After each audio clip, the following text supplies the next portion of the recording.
Masih ingat materi minggu lalu tentang apa? Ya, benar. Kemarin itu kita sudah mempelajari tentang surat lamaran pekerjaan, dan hari ini kita memformulasikan untuk kebahasan surat lamaran pekerjaan. Jadi Ibu bakal menjelaskan definisi surat lamaran pekerjaan. Surat lamaran pekerjaan merupakan surat yang berisi permohonan untuk bekerja di suatu lembaga. Pada umumnya, surat ini memiliki bagian-bagian yang berisi tentang identitas diri, jasa yang dapat diberikan, pendidikan, percakapan, keahlian, serta pengalaman. Nah, bagian-bagian ini sering disebut juga kualifikasi pelamar. Ketika kita ingin melamar, pasti kita akan mencantumkan semua ini, seperti keahlian kalian itu di bidang apa, jasa yang dapat diberikan untuk kalian berkontribusi kepada yang ingin kalian lamar itu apa. Nah, selanjutnya definisi memformulasikan untuk kebahasan surat lamaran pekerjaan.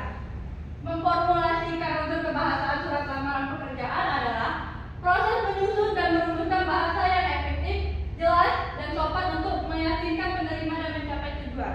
Maksudnya adalah kalau ketika kita ingin melamar pekerjaan, itu kita harus menggunakan bahasa yang jelas, yang sopan, singkat tetapi efektif. Di dalam surat lamaran tersebut kita sudah memberitahu identitas kita, jati diri kita, kelebihan dan kekurangan kita apa.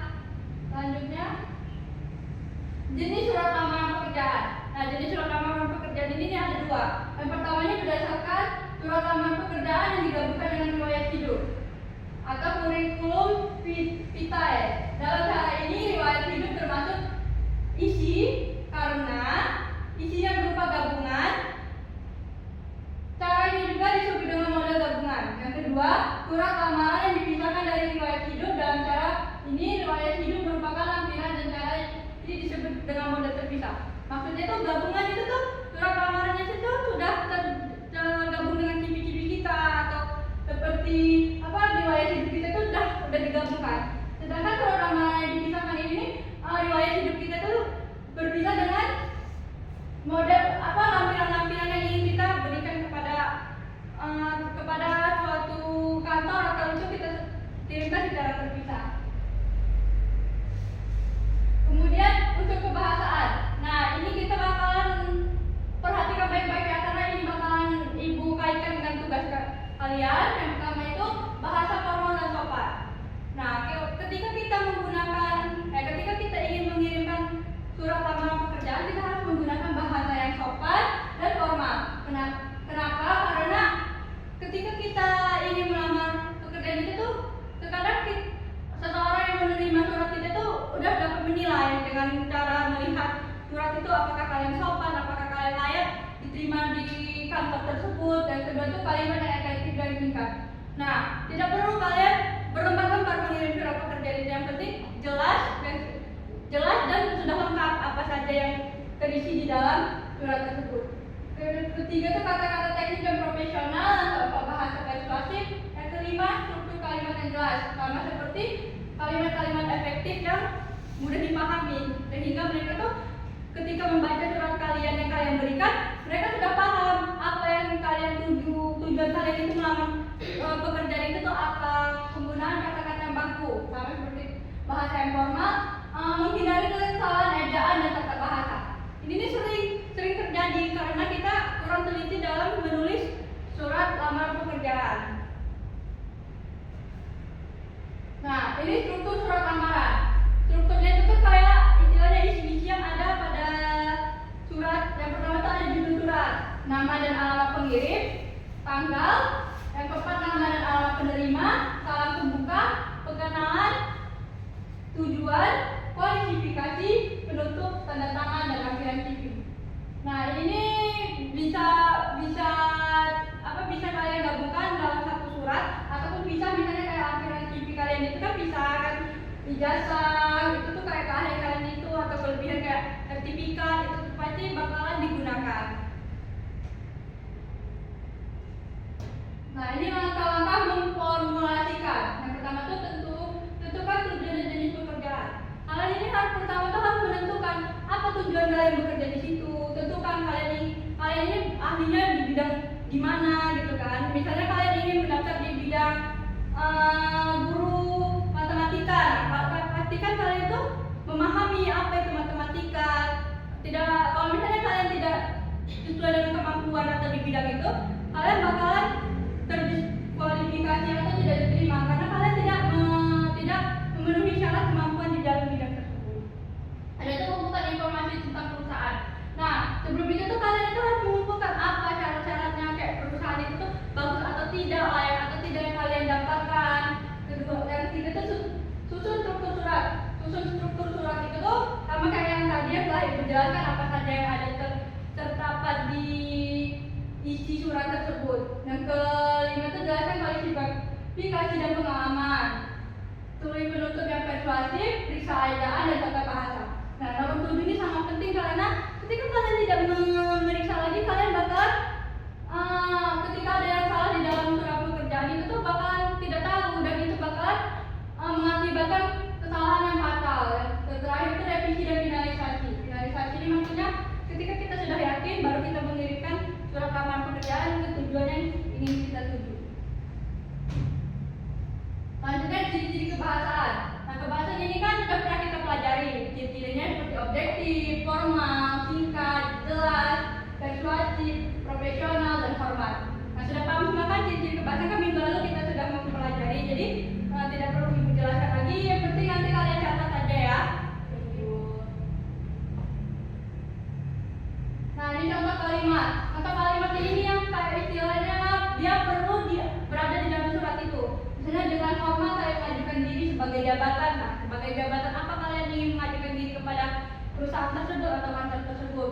Nah, terus saya memiliki pengalaman tahun dalam bidang, misalnya kayak kalian itu memiliki keahlian apa, pengalaman apa yang bakalan kalian ingin ajukan kepada perusahaan tersebut. Yang ketiga, saya yakin dapat memberikan kontribusi pada perusahaan. Nah, di sini kalian harus yakin bahwa kalian itu benar-benar yakin bahwa bisa ada dalam bidang itu. Kayak misalnya kalian ingin menguasai bidang apa, itu kalian harus yakin. Misalnya kalian itu benar-benar bisa di dalam bidang tersebut.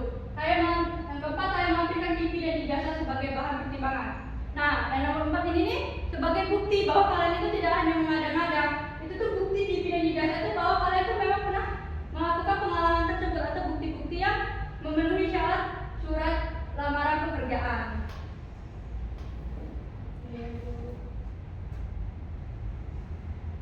Dari materi yang telah Ibu sampaikan, apakah semuanya sudah paham? Apakah ada yang ingin ditanyakan? Ibu. Baiklah. Nah, ini ada tugas diskusi. Oh iya, ini ada 2 contoh. Yang pertama itu suratnya itu yang satu itu diketik, yang satunya ini ditulis, tapi isinya sama. Cuman maksud Ibu ini hanya memberikan contoh bahwa surat lamaran pekerjaan itu ada 2 tipe atau 2 jenis, yang sama itu yang diketik dan ini yang ditulis. Ntar kalian analisis surat-surat tersebut.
harus jelas, harus formal, sopan.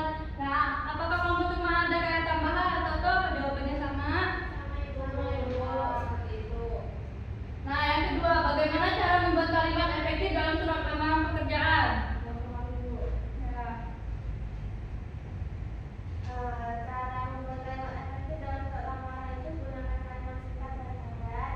Habis itu hindari kalimat yang berputar-putar atau bertele-tele. Gunakan kata-kata yang tepat. Habis itu pastikan struktur kalimat jelas. Lalu gunakan kalimat aktif. Ya, baiklah. Bagaimana cara membuat kalimat efektif ini yang sudah cukup menjelaskan? Apakah kepada kelompok Pinky setuju dengan jawabannya? Amel, kenapa Amel? Apakah Amel tidak paham?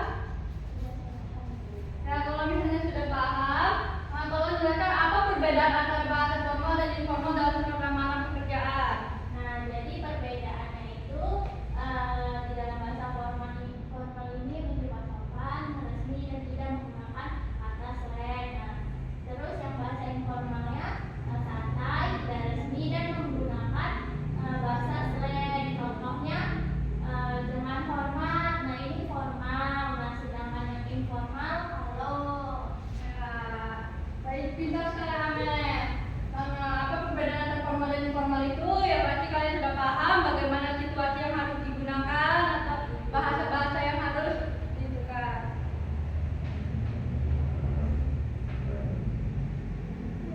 Nomor 4, bagaimana cara menunjukkan kualifikasi dan pengalaman dalam surat lamaran? Siapa yang bisa jawab?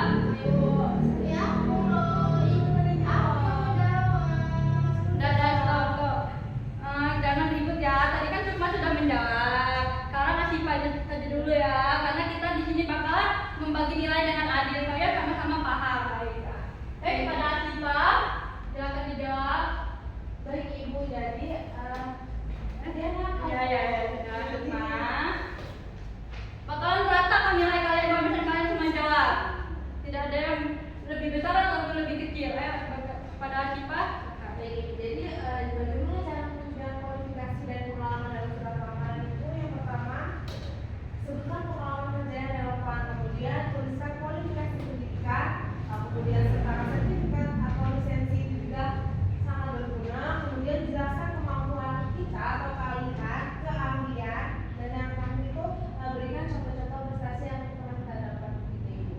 Bagus sekali Asifa, terima kasih. Sukma, ketika temannya ingin menjawab, Sukma sudah kasih kesempatan kepada temannya yang sebelum menjawab ya. Gitu juga pun Pinky sama Amel. Seperti Pinky dan Amel tidak rebutan karena mereka paham.